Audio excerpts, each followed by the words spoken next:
Welcome to TLC, where we dive into the heart of our local community, its wineries, restaurants, businesses, and, of course, real estate. Hi, I'm your host, Troy Anderson, along with my co-host, Pamela. We are here to bring you a new perspective on what's happening in our community. Welcome back, everybody. This is our fourth episode of TLC 10 Life Community. Can you believe it, Troy? We're already on number 4. I know, my palms are sweaty still. There's a Eminem song for that. Is there? Oh. Yes. I have a music reference for everything. But anyway, That's good. Welcome back to TLC.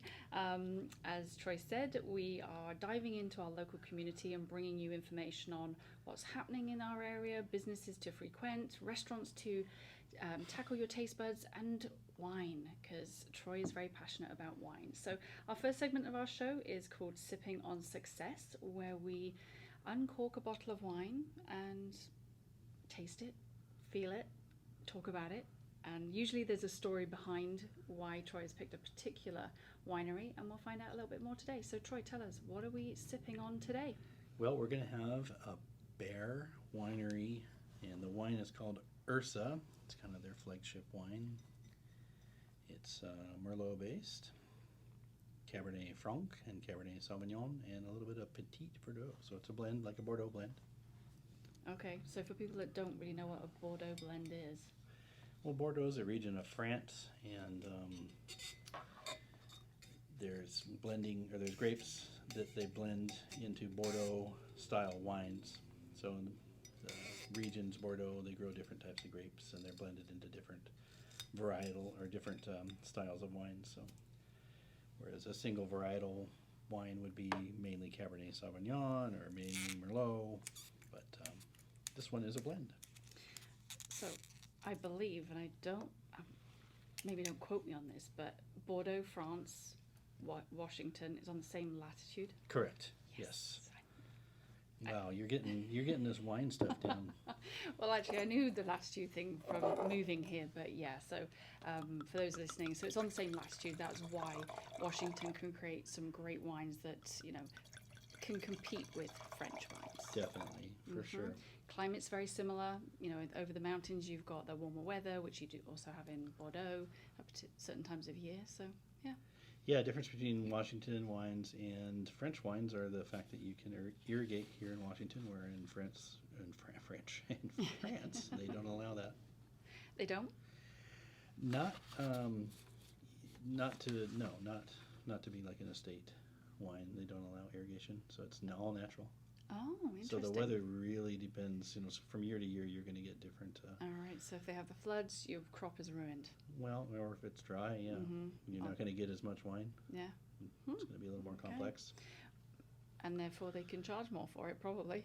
Yeah, we're not going to get into French wines today, though, because I would lose we're my not. shirt.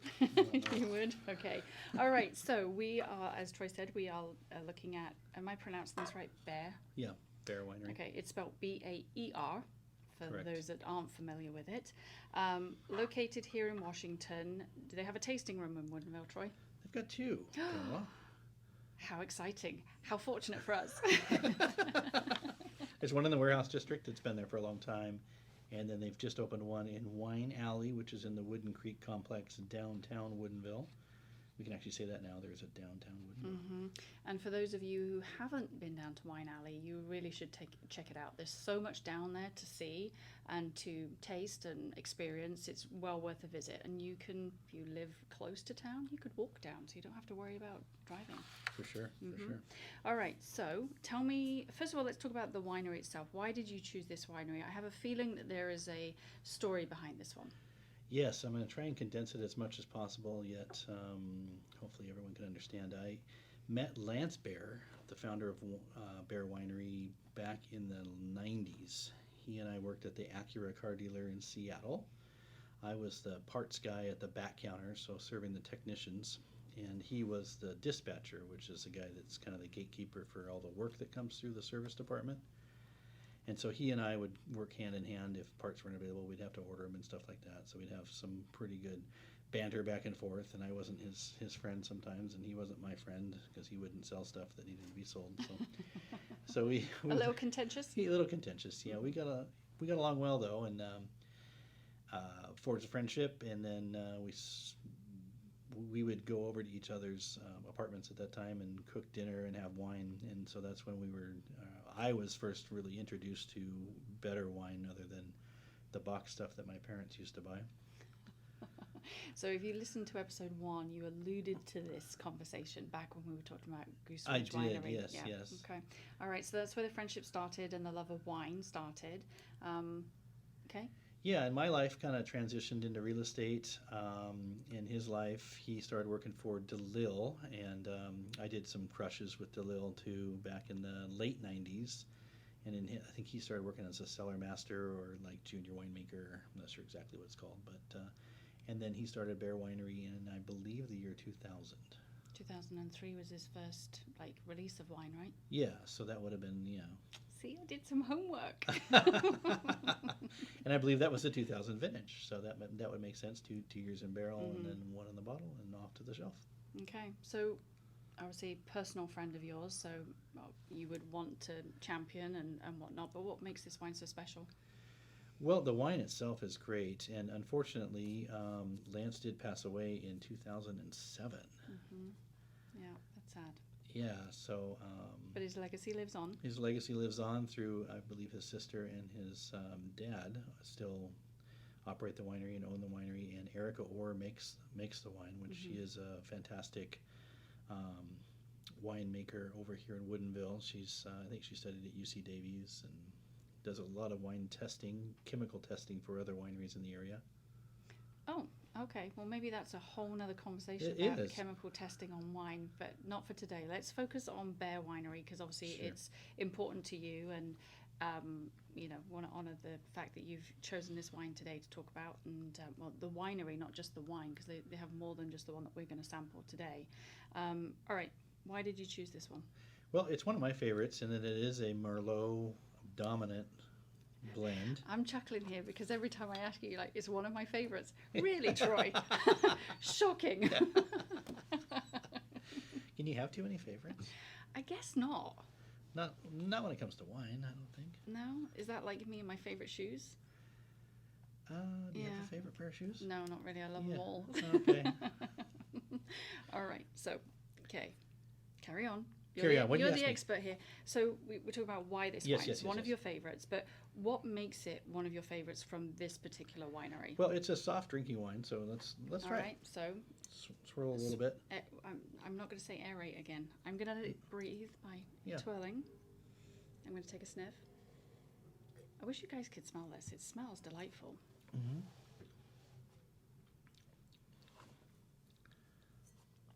You can go ahead and talk while I taste it. Okay, sorry. It's I think it's very smooth, easy on the palate, and then but it has a lot of robust combinations of flavors behind the scenes as it continues to trickle down your throat. Okay, so here's the strange thing about this wine. I've never had this happen before.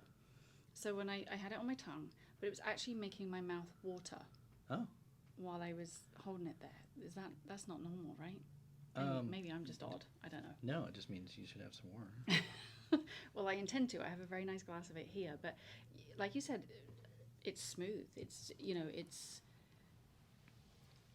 Smooth is all I've got right now. It's kind of silky. But yeah, silky is definitely a great word. That's what I would say too. And it's got a little bit of bite at the end, which is the Merlot tends to be a little more spicy. Petit Verdot gives it some more deeper color. Mm-hmm. The Cabernet Franc is going to give you more of a earth flavors. So those all combined together make a really well-rounded wine, and that's why they make it in France. Yeah, I mean, As there's a a Bordeaux. little tinge of pink to it as well when you swirl it in your glass. Yeah, it's a little bit lighter than like a straight Cabernet Sauvignon. Yeah. It's got a really good flavour to it.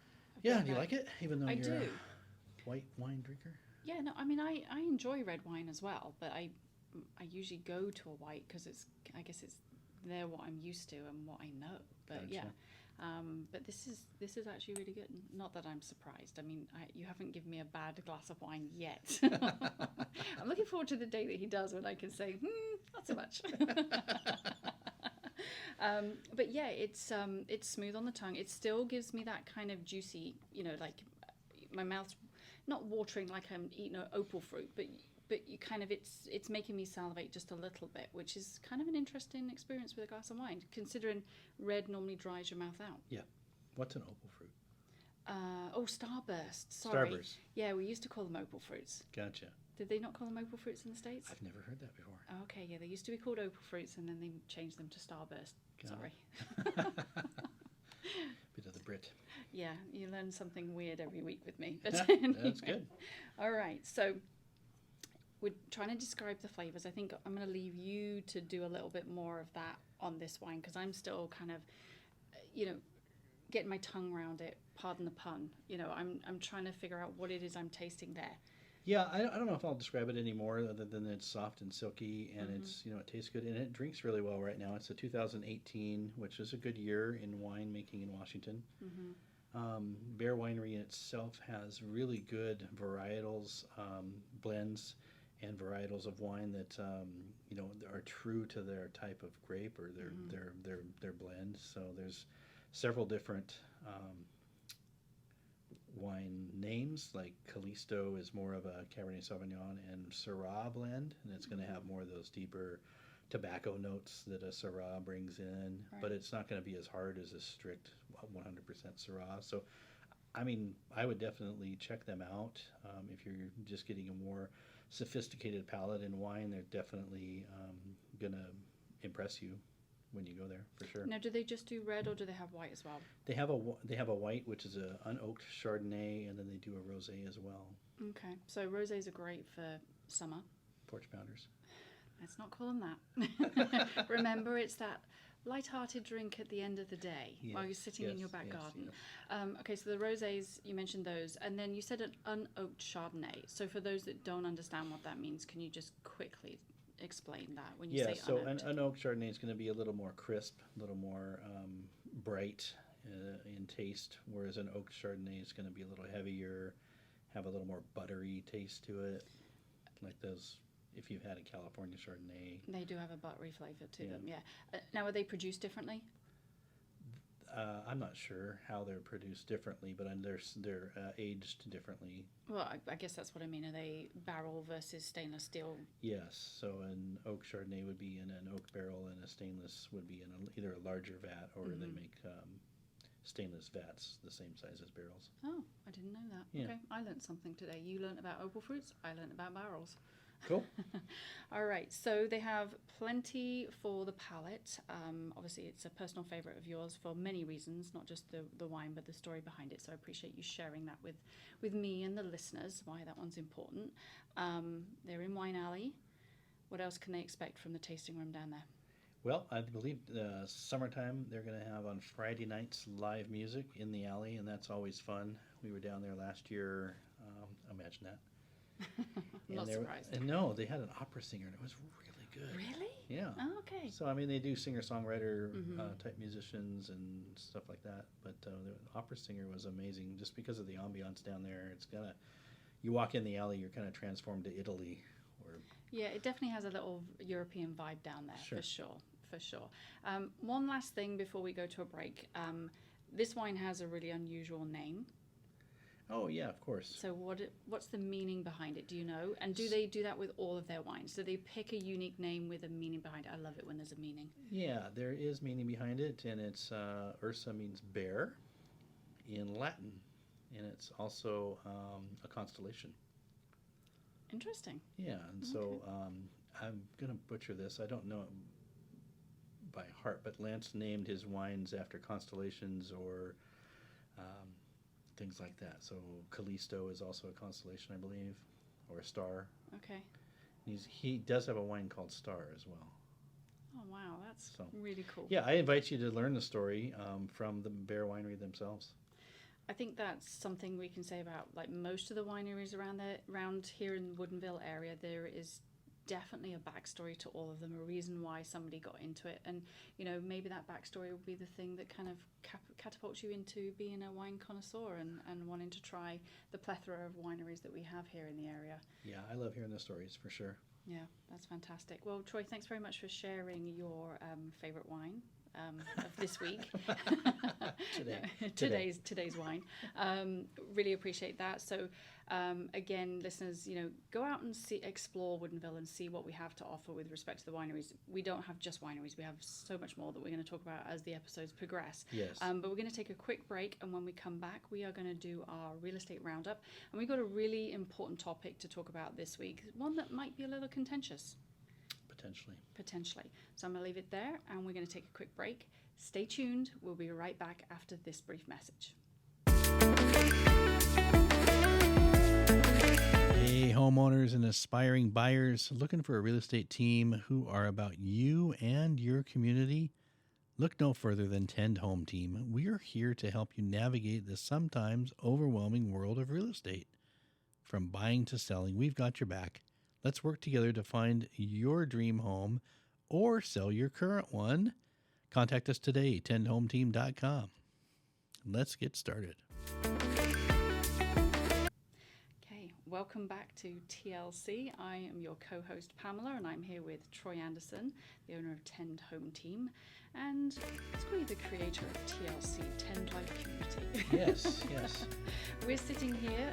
Before the break, we were partaking in a very nice glass of wine from Baer Winery, and we talked about the flavors and the story behind it. All great. But now we're going to move into our next topic of conversation, which is our real estate roundup. And as I mentioned before the break, this is an important topic, not just for us, but really for the community as a whole for Woodinville. So if you're not aware of what's happening with something called NERTS, we are going to enlighten you, and hopefully we can jivvy you maybe into some action. Yes, please. Okay. All right, Troy. So we're all passionate about this. Finding out more about NERTS for the community, I think, is really important. So I'm going to let you take it away. First of all, tell us what NERTS actually means. Yes, NERTS is not the card game. It's actually called the Northeast Regional Transfer Station in King County is proposing to have that location in the West Valley of Woodinville. It's one of 3 locations that were proposed. Now that it's one of 2 locations. And so that means that they want to displace current owners of property and businesses to build and construct a new transfer station to transfer garbage and recycling and different things like that. Mm-hmm. From the West Valley of Woodinville down to Cedar Grove, I believe, in Renton is the regional landfill. Okay, so let's roll it back just a little bit. We already have a transfer station in our area. It's down at Houghton in Kirkland, right? So why is this proposal on the table to potentially, we're not saying it's agreed upon, but this is what's in talks right now with King County, is moving it from Houghton to Woodinville? Why? If there is already a transfer station there, what gives?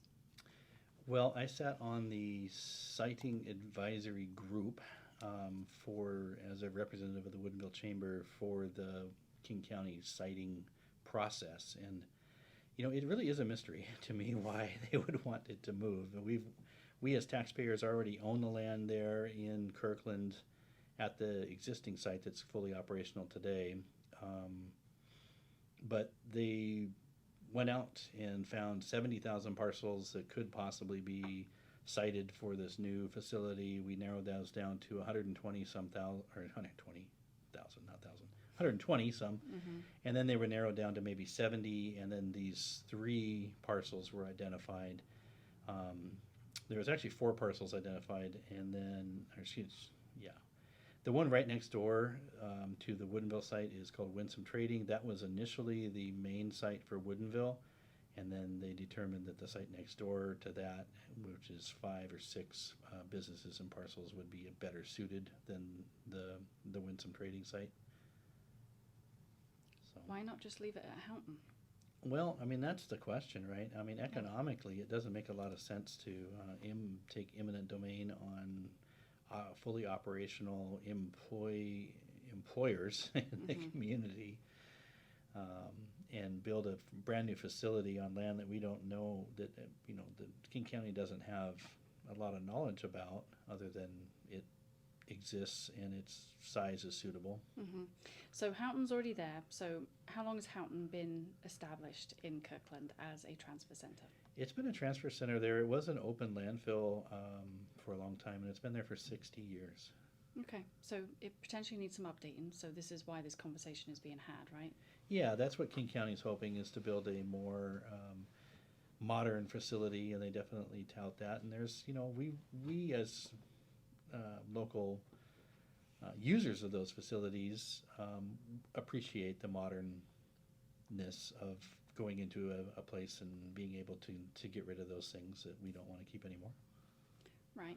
But as a member of the public here, I'm thinking, well, we already have a facility. I mean, don't get me wrong, I understand it. The residents of Houghton don't want it, but they already have it. So they bought their houses knowing that they already had a transfer station there, right? Correct. People in Woodinville bought their houses with no transfer station. So, it could affect property prices, correct? Correct. Okay. Why not just modernize the one that's there?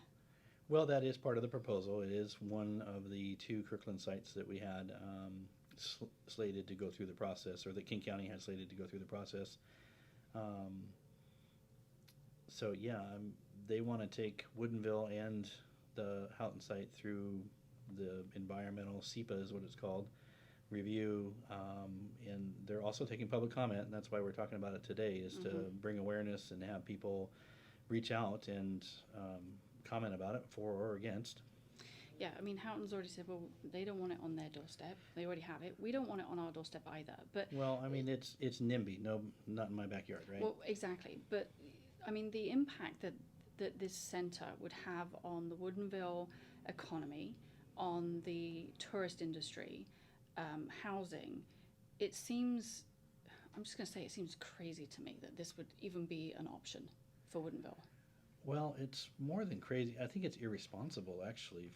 As a taxpayer, I am not happy about paying hundreds of thousands of dollars to go through studies when I already own something that would be perfectly feasible to move forward with. And it's centrally located. It's closer to the more populous core of King County, whereas this site is the northwest, the northmost you can get in King County, pretty much. Right. And let's be real about this.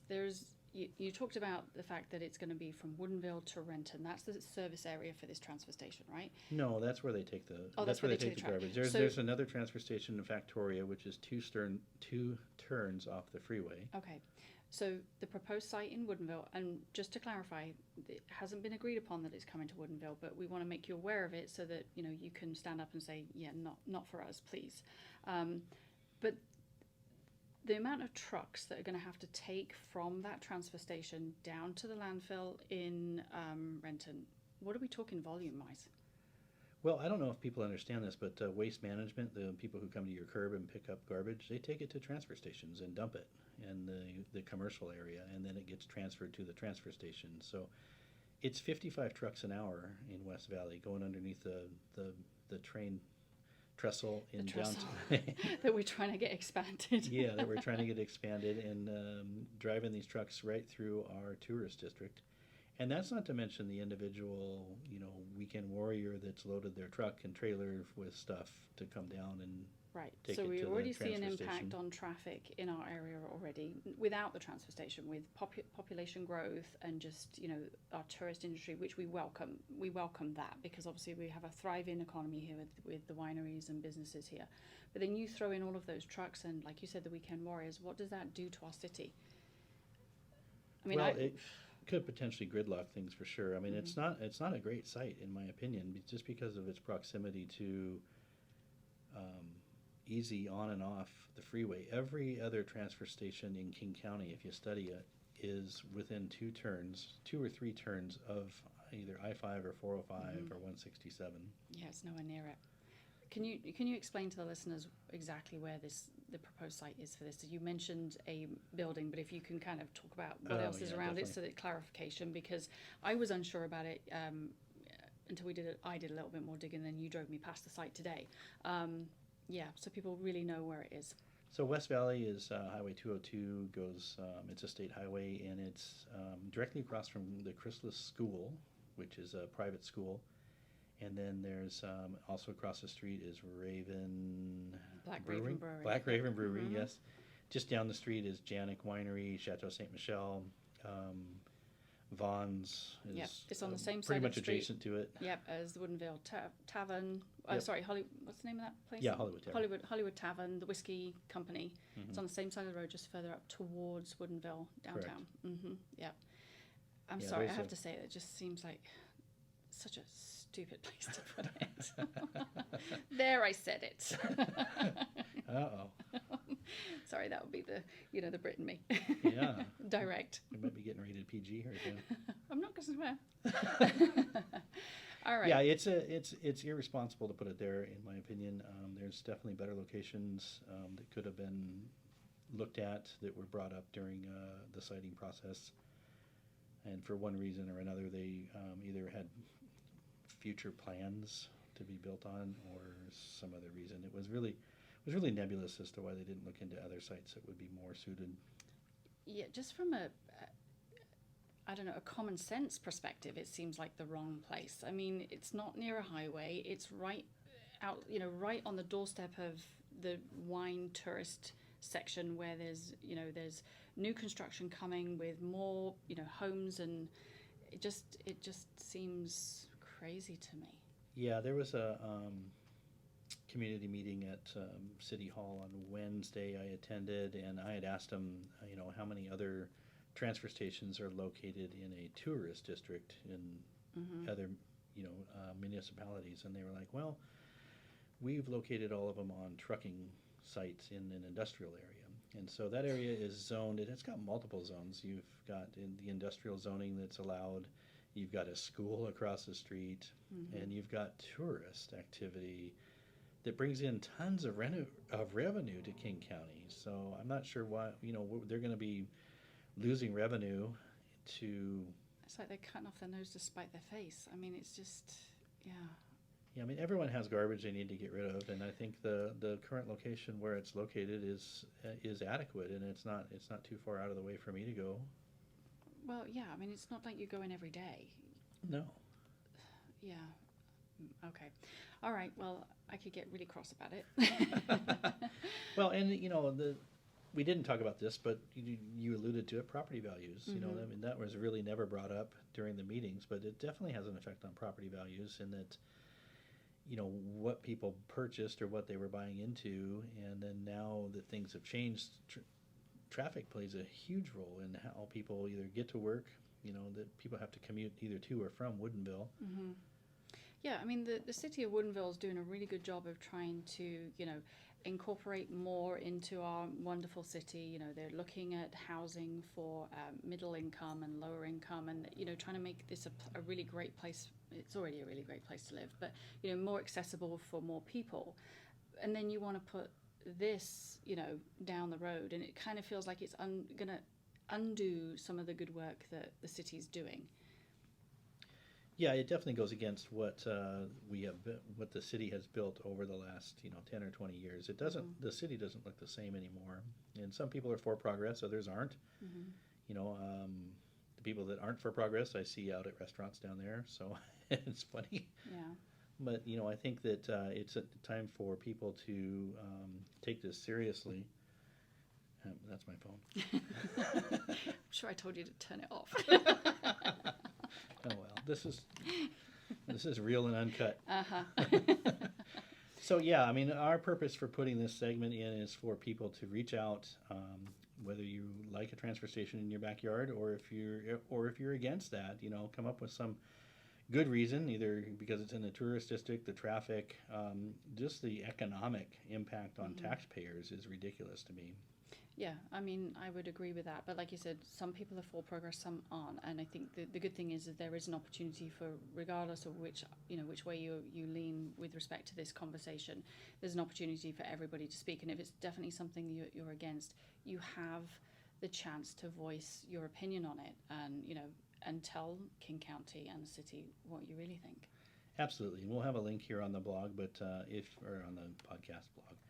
But if you Google NERTS King County, it comes right up, so you'll be able to able to find it pretty easy. And that's NERTS. Yeah. So just to recap, then, so think about the impact that it's going to have, not just on you personally, but where you live, where your kids are going to live.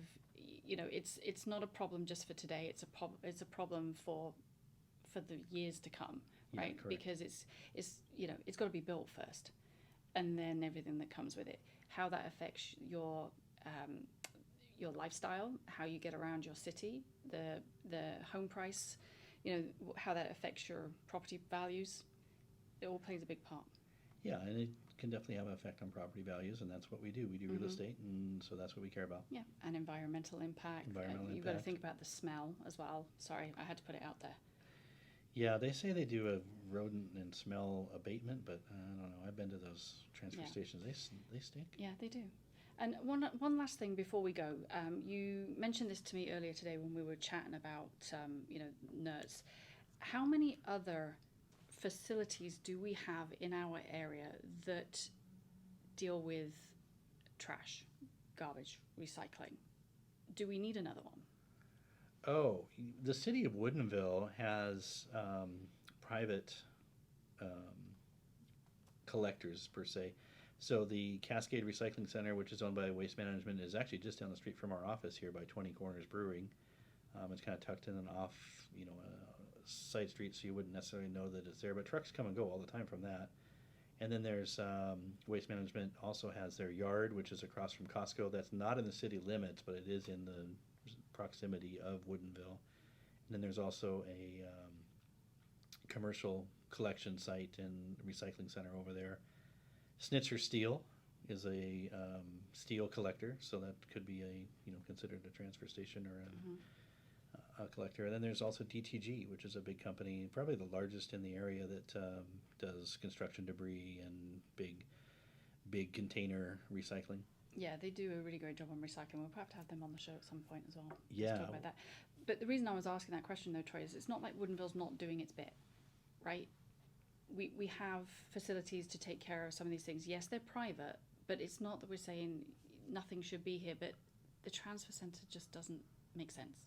No, it doesn't make sense from a traffic perspective. It doesn't make sense economically as a taxpayer, as an owner of the facility. I don't think it's good stewardship. And, Yep, and they're all very close to a freeway entrance or exit.